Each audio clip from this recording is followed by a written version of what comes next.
इलाज की व्यवस्था हो जाए। मैं अभी यह निर्देश। और चलिए एक बार फिर से सीधे रुख करेंगे न्यूज रूम का। शुक्रिया आपका। सरकारी नौकरी में अनुसूचित जाति, अनुसूचित जनजाति के लोगों को प्रमोशन में आरक्षण देने के मामले पर आज सुप्रीम कोर्ट की तरफ से अहम फैसला सुनाया गया है। इस मामले में सुप्रीम कोर्ट ने नया आदेश जारी किया है और कैडर के हिसाब से डेटा तैयार करने के लिए कहा है। जस्टिस एल नागेश्वर राव की अध्यक्षता वाली 3 जजों की पीठ ने कहा है कि वे एम नागराज केस में संविधान बेंच के फैसले में बदलाव नहीं कर सकते। कोर्ट ने यह भी कहा है कि राज्य सरकार अधिकारियों और कर्मचारियों के कैडर के हिसाब से डेटा तैयार करे। हम इसके लिए अपनी तरफ से कोई पैमाना तय नहीं करेंगे।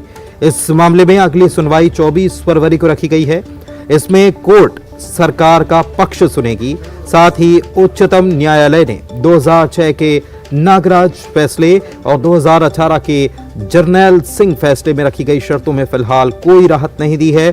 सुप्रीम कोर्ट ने कहा है कि राज्य एससी और एसटी के कर्मचारियों को प्रमोशन में रिजर्वेशन देने से पहले मात्रात्मक डेटा जुटाने के लिए बाध्य है।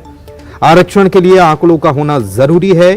प्रतिनिधित्व का एक तय अवधि में मूल्यांकन किया जाना चाहिए। अवधि क्या होगी इसे केंद्र सरकार तय करे।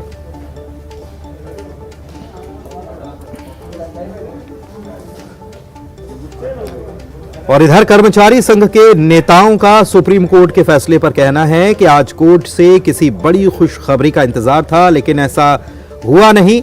और इस मामले पर पूर्व मंत्री पीसी शर्मा का बयान आया। उन्होंने कहा कि सरकार कमजोर पक्ष रखकर मामलों को उलझा रही है। उन्होंने कहा कि बड़ी संख्या में कर्मचारी रिटायर हो रहे हैं।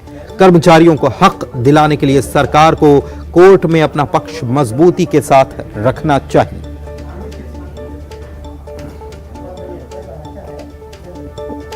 देखिएगा, आज का जो दिन था वो मध्य प्रदेश के कर्मचारी जगत के लिए बहुत महत्वपूर्ण दिवस था और सुबह से ही कर्मचारियों में भारी उत्साह था कि जो 6 वर्षों से पदोन्नति मध्य प्रदेश की सरकार ने रोक करके रखी है, शायद आज उसके ऊपर से रोक हटे।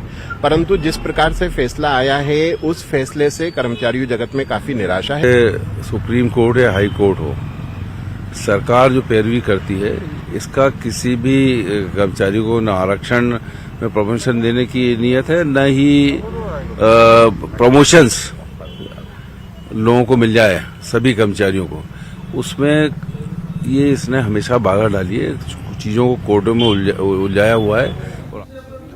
और इस पूरे मामले को लेकर बीजेपी की तरफ से क्या प्रतिक्रिया आई है, आइए आपको सुनवा रहे हैं। भारतीय जनता पार्टी की सरकार सुप्रीम कोर्ट के आदेश के अनुसार, निर्णय के अनुसार उसके अध्ययन करते हुए आगे बढ़ने का काम कर रही है। लगातार उसके फॉलोअप में अलग अलग प्रकार की मीटिंग हो रही हैं और निश्चित तौर पर हम जो अपेक्षाएं सुप्रीम कोर्ट की हैं या समाज की हैं या कर्मचारियों की हैं, उनको समन्वय और संतुलन के साथ में पूरा करने का काम करेंगे।